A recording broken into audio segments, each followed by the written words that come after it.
Shalom, shalom. I want to give all glory, honor, and praises to Yahweh, by Hashem, Yahweh Shai, by Hashem, HaKadosh. Double honors to the apostles and elders of Great Millstone who rule and teach well.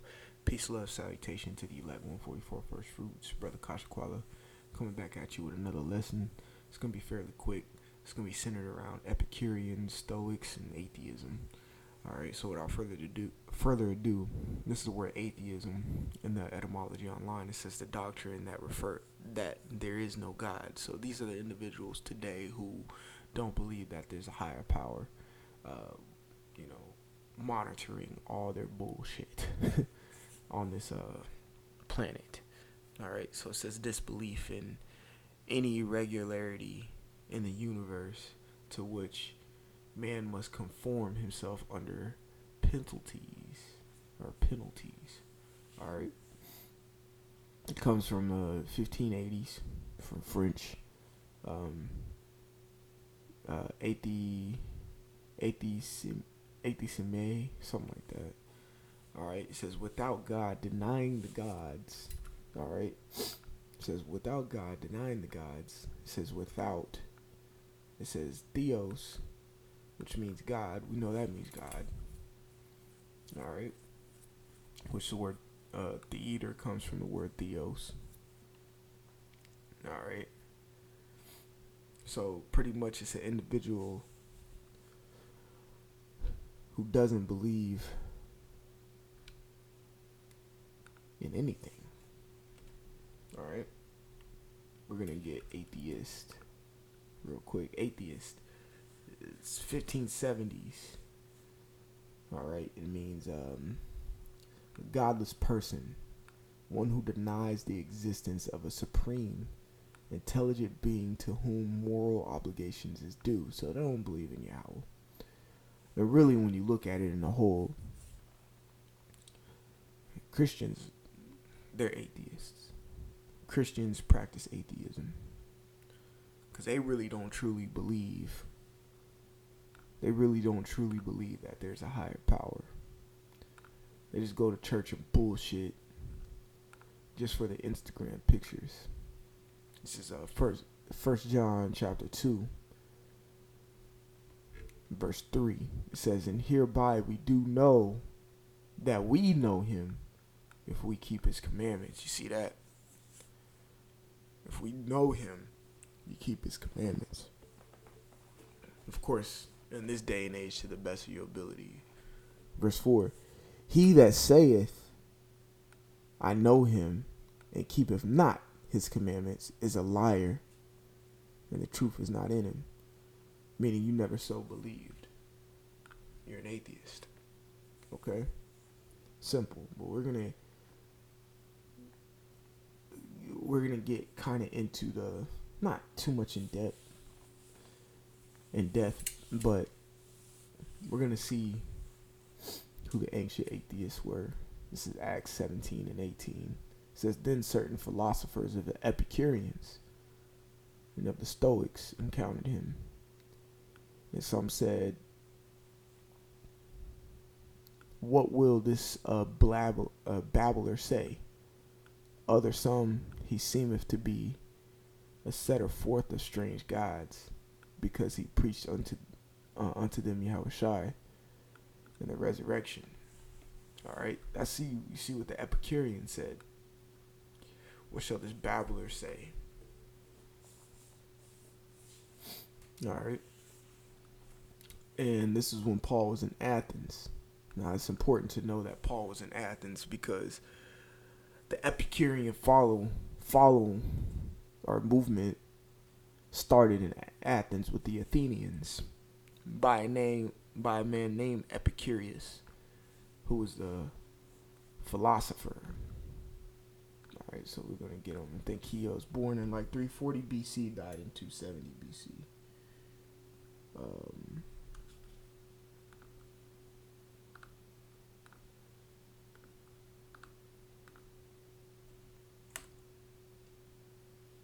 You guys see?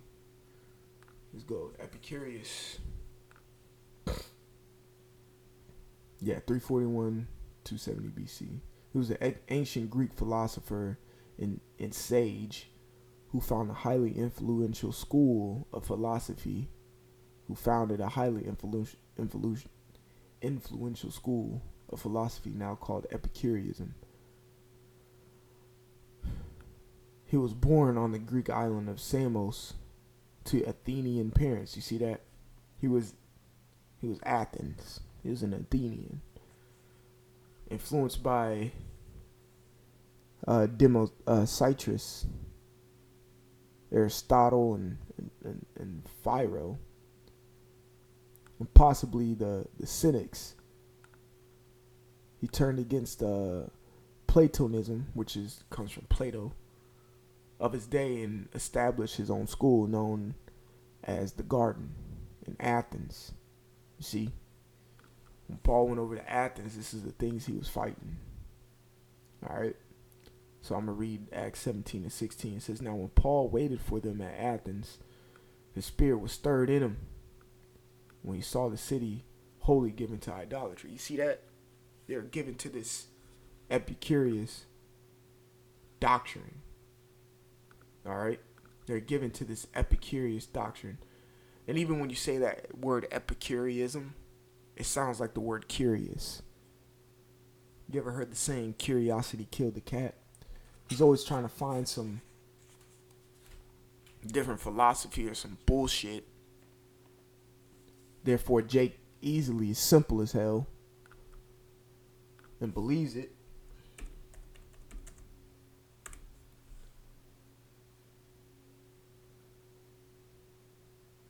Let's see real quick. Bear with me.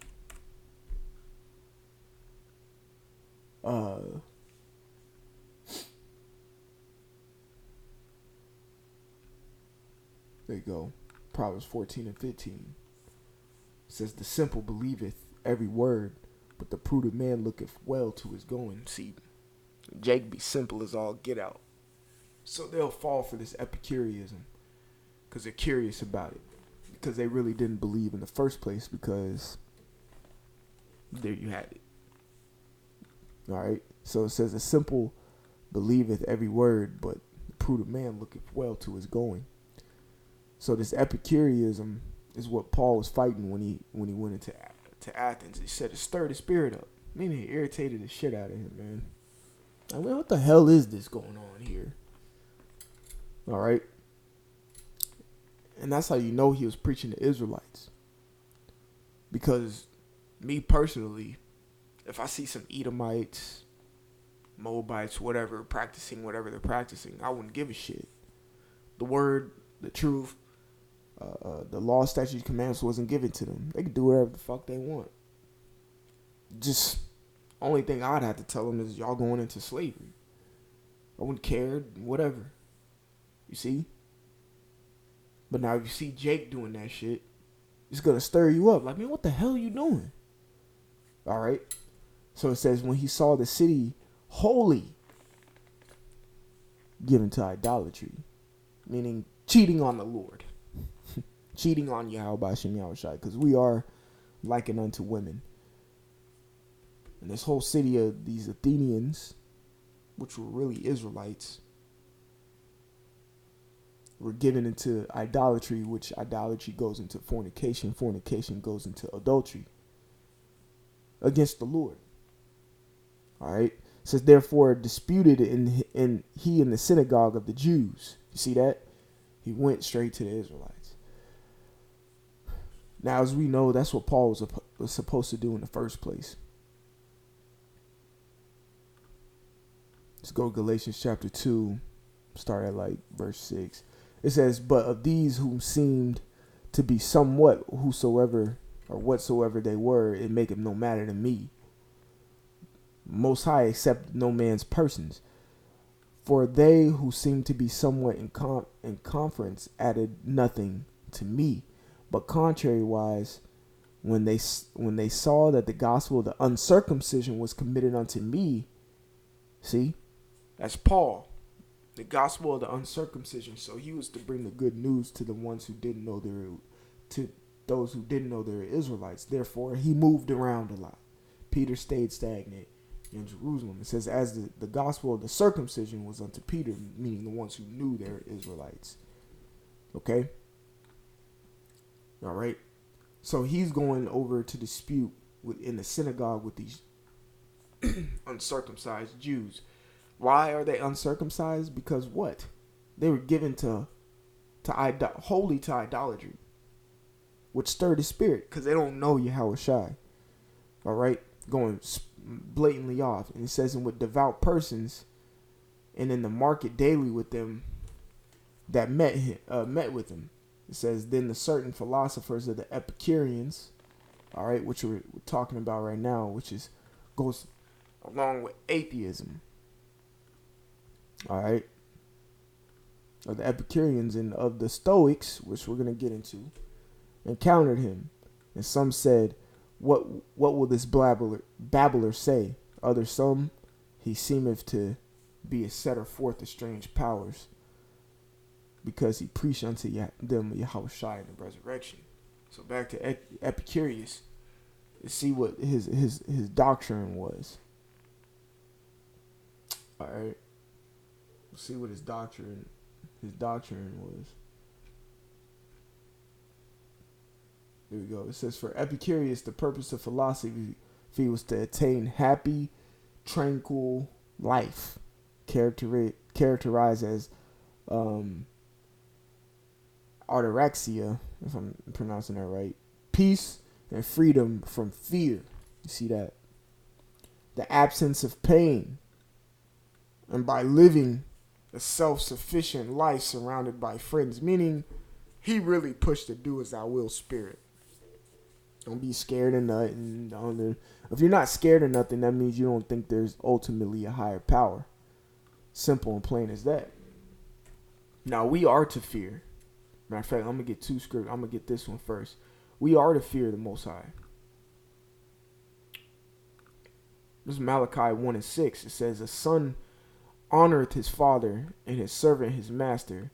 If then I be a father, where is mine honor? If I be a master, where is my fear? Saith the Lord of hosts unto you. You see that? We are to fear the Lord. Okay? There is no such thing as peace and freedom from fear. We are to fear a higher entity that can do whatever he wants at any time. It says, O priests that despise my name, and ye say, wherein have we despised thy name? You see?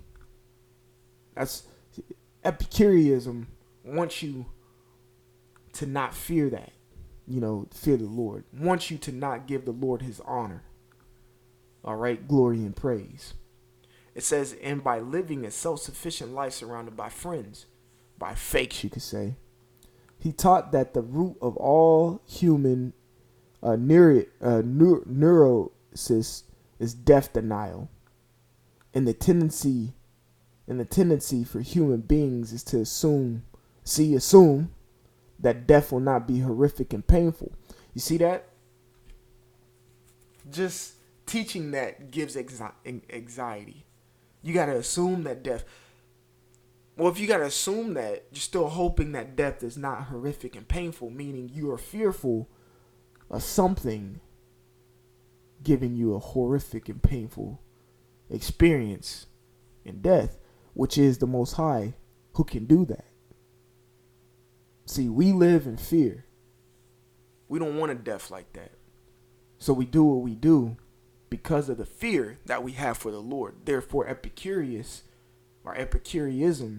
isn't adequate for our lives and isn't sufficient for our well-being, which he claimed causes unnecessary anxiety, selfish, self-protective behaviors, and hypocrisy.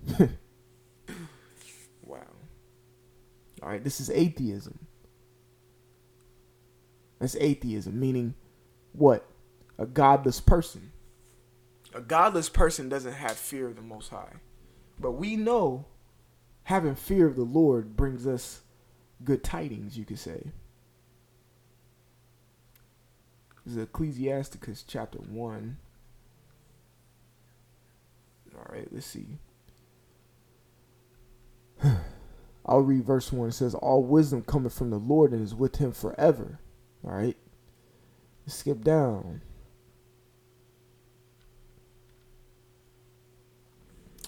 Give me a second. It's here somewhere.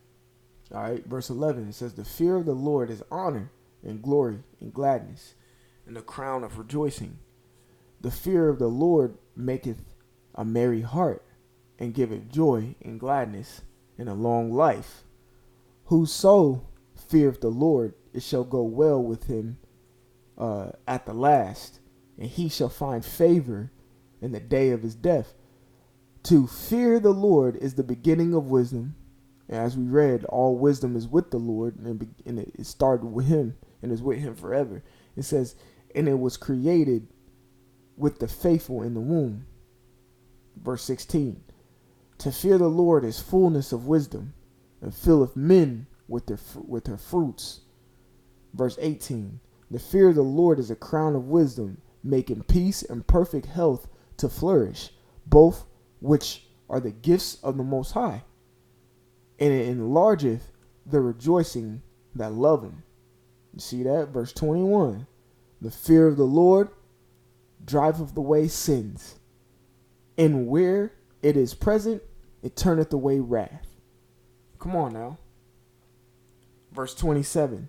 For the fear of the Lord is wisdom and instruction, and faith and meekness are his delight.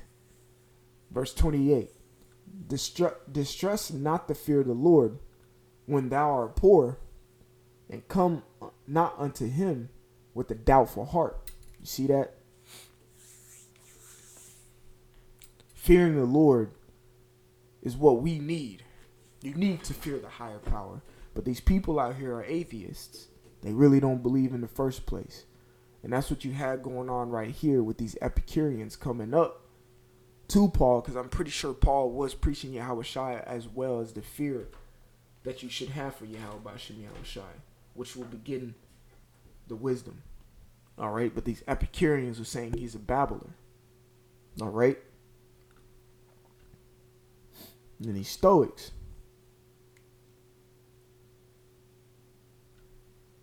it says of Portico, it says Stoic is Stoikos.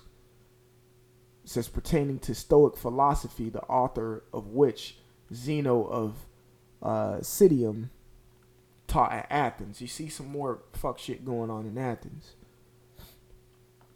Okay. This is John chapter 3 verse 18. It says, he that believeth on him is not condemned, but he that believeth not is condemned already, because he have not believed in the name of the only begotten Son of the Most High. You see, you didn't believe in the name. These Stoics, Epicureans didn't believe on this name. They believed on another philosophy, which in turn was idolatry. They didn't believe in Yahushua Mashiach. Okay? They believed in another philosophy that was taught in Athens. Simple. All right? And get another precept. Mark 16 and 16. It says, he that believeth and is baptized shall be saved, but he that believeth not shall be damned. You see that? He that is baptized. Okay? He that is baptized. This is Psalm 119 and 9. Let's get it real quick. Psalm 119 and 9. It says, wherewithal shall a young man cleanse his way? By taking heed thereto according to thy word. That's the true baptism. Okay? That's the true baptism. Let's get a precept to that.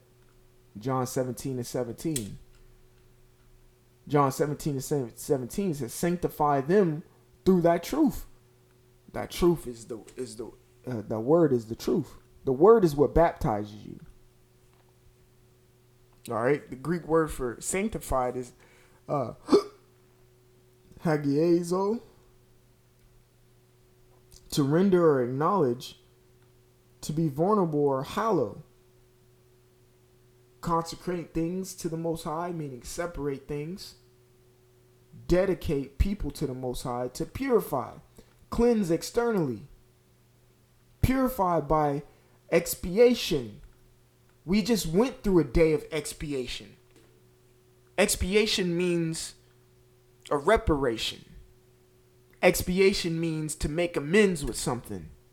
Who are we making amends to? It says what? Free from the guilt of sin. Expiation means to atone. We're purified by an atonement. The baptism of the word is a true atonement. All right. This is Romans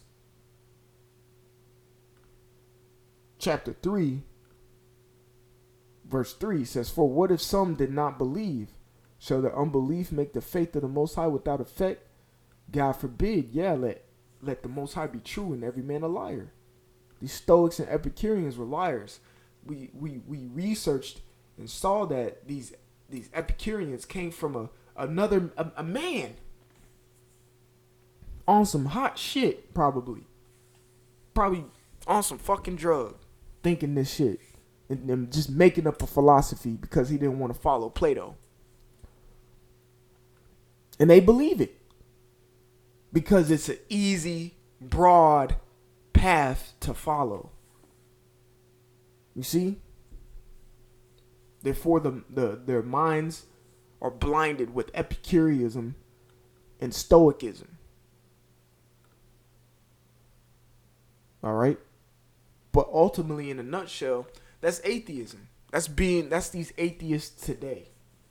They don't believe shit. I remember at camp, I wasn't in that. Because we do two separate camps. You know, we have a big enough camp.